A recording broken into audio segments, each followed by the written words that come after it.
Hello everybody, my name is Samantha Moreland, and today I'm going to show you a task I discussed in my usability test to compare the abilities of Tinder and Plenty of Fish on multiple devices, the device being a computer.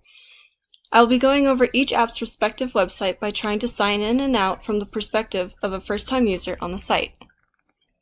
Starting on Tinder, you can see that the website is pretty clear-cut, it's not very cluttered, and the login button is really easy to find.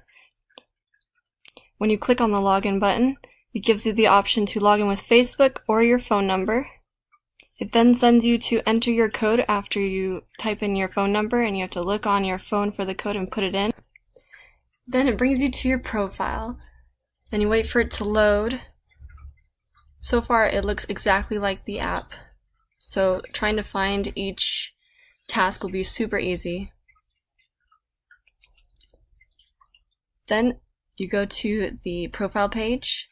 And it should be at the bottom if it's the same exact as the app, and which it is. You click log out, and it logs you out. Very quick. Then you click check mail, and it opens up to the page. It's a lot cluttered, there's already showing people.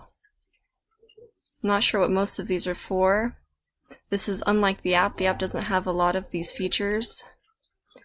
So now you go to log out with the logout button in the same area that sign in is.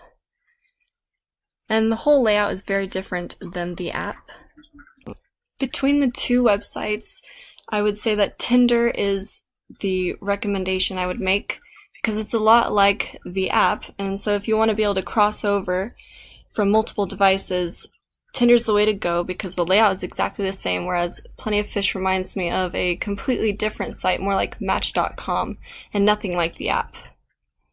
That is all. Thank you for listening to my screencast.